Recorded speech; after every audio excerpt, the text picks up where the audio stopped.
Hi everyone, welcome to Learn English with Miss. In today's video, we will read excerpts of a novel together. The Joy Luck Club, Chapter 2, Jing-Mei Wu, Part 1. My father has asked me to be the fourth corner at the Joy Luck Club. I am to replace my mother, whose seat at the mahjong table has been empty since she died 2 months ago. My father thinks she was killed by her own thoughts. She had a new idea inside her head, said my father. But before it could come out of her mouth, the thought grew too big and burst. It must have been a very bad idea. The doctor said she died of a cerebral aneurysm, and her friends at the Joy Luck Club said she died just like a rabbit, quickly and with unfinished business left behind. My mother was supposed to host the next meeting of the Joy Luck Club. The week before she died, she called me, full of pride, full of life. Auntie Lynn cooked red bean soup for the Joy Luck. I'm going to cook black sesame seed soup. Don't show off, I said. It's not show off, she said. The two soups were almost the same. Chabuduo. Or maybe she said butong. Not the same thing at all. It was one of those Chinese expressions that means the better half of mixed intentions. I can never remember things I didn't understand in the first place. My mother started the San Francisco version of the Joy Luck Club in 1949, 2 years before I was born. This was the year my mother and father left China with one stiff leather trunk filled only with fancy silk dresses. There was no time to pack anything else. My mother had explained to my father after they boarded the boat.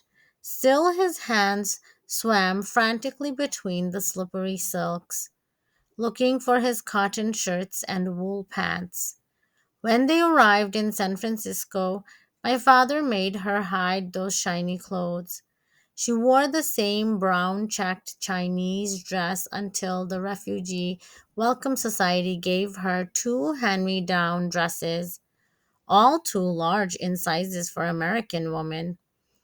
The society was composed of a group of white haired American missionary ladies from the First Chinese Baptist Church.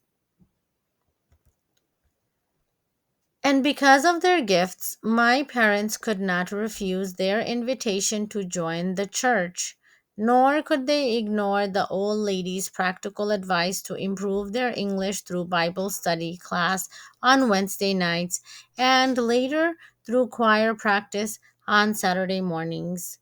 This was how my parents met the Sues, the Zhongs, and the St. Clairs. My mother could sense that the women of these families also had unspeakable tragedies they had left behind in China and the hopes they couldn't begin to express in their fragile English. Or at least my mother recognized the numbness in these women's faces, and she saw how quickly their eyes moved when she told them her idea for the Joy Luck Club. Joy Luck was an idea my mother remembered from the days of her first marriage in Guilin, before the Japanese came. That's why I think of Joy Luck as her Guilin story. It was the story she would always tell me when she was bored, when there was nothing to do, when every bowl had been washed and the formica table had been wiped down twice. When my father sat reading the newspaper and smoking one Pall Mall cigarette after another, a warning not to disturb him. This is when my mother would take out a box of old ski sweaters sent to us by unseen relatives from Vancouver. She would snip the bottom of a sweater and pull out a kinky thread of yarn, anchoring it to a piece of cardboard. And as she began to roll with one sweeping rhythm, she would start her story. Over the years, she told me the same story, except for the ending, which grew darker, casting long shadows into her life and eventually into mine. I dreamed about Quailin before I ever saw it, my mother began, speaking Chinese. I dreamed of jagged peaks lining a curving river, with magic moss greening the banks. At the tops of these peaks were white mists. And if you could float down this river and eat the moss for food, you would be strong enough to climb the peak. If you slipped, you would only fall into a bed of soft moss and laugh. And once you reached the top, you would be able to see everything and feel such happiness. It would be enough to never have worries in your life ever again. In China, everybody dreamed about Kuei-lin, and when I arrived, I realized how shabby my dreams were, how poor my thoughts.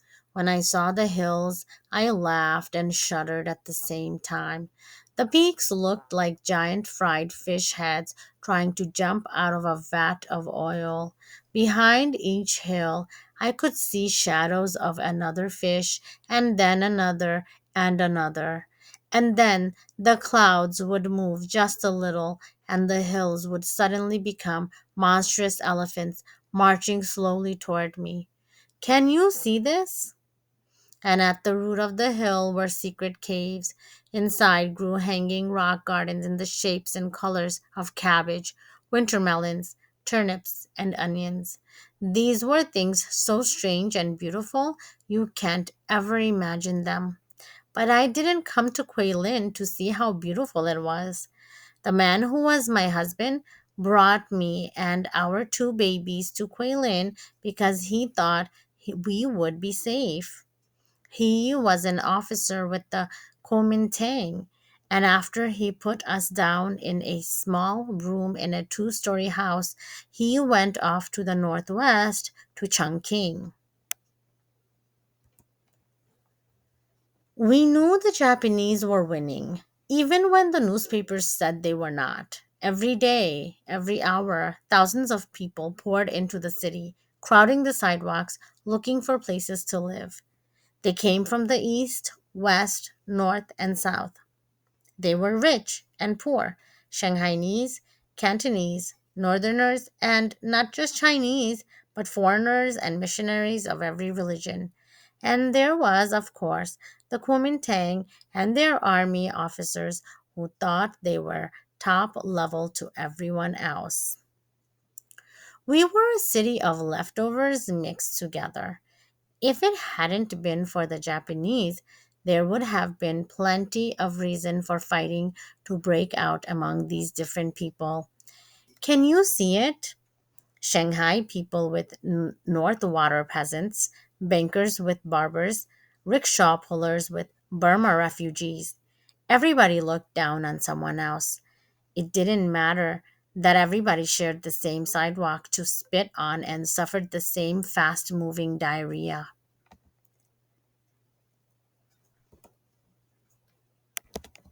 We all had the same stink, but everybody complained someone else smelled the worst. Me? Oh, I hated the American Air Force officers who said hubba hubba sounds to make my face turn red. But the worst were the northern peasants who emptied their noses into their hands and pushed people around and gave everybody their dirty diseases. So you can see how quickly Quailin lost its beauty for me. I no longer climbed the peaks to say, how lovely are these hills. I only wondered which hills the Japanese had reached. I sat in the dark corners of my house with the baby under each arm, waiting with nervous feet, When the sirens cried out to warn us of bombers, my neighbors and I jumped to our feet and scurried to the deep caves to hide like wild animals. But you can't stay in the dark for so long. Something inside of you starts to fade, and you become like a starving person, crazy, hungry for light.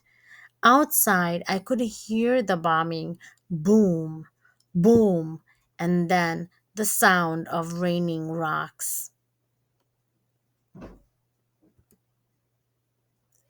And inside, I was no longer hungry for the cabbage or the turnips of the hanging rock garden.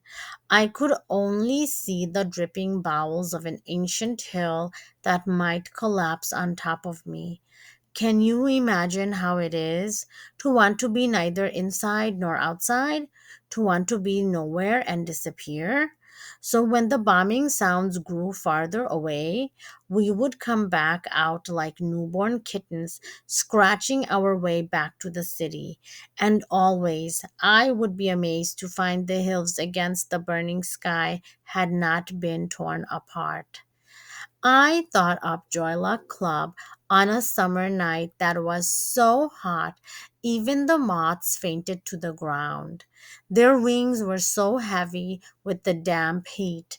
Every place was so crowded, there was no room for fresh air. Unbearable smells from the sewers rose up to my second story window, and the stink had nowhere else to go but into my nose. At all hours of the night and day, I heard screaming sounds. I didn't know if it was a peasant slitting the throat of a runaway pig or an officer beating a half dead peasant for lying in his way on the sidewalk. I didn't go to the window to find out. What use would it have been? And that's when I thought I needed something to do to help me move. My idea was to have a gathering of four women, one for each corner of my mahjong table. I knew which woman I wanted to ask. They were all young like me, with wishful faces.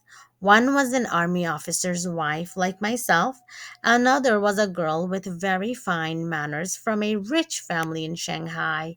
She had escaped with only a little money. And there was a girl from Nanking who had the blackest hair I have ever seen.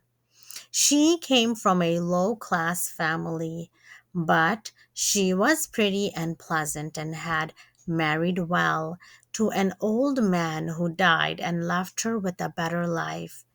Each week, one of us would host a party to raise money and to raise our spirits. The hostess had to serve special dine-in foods to bring good fortune of all kinds: dumplings shaped like silver, money ingots, long rice noodles for long life, boiled peanuts for conceiving sons, and of course, many good luck oranges for a plentiful, sweet life. Thank you for watching and reading with me. I'll see you again next time. Bye bye.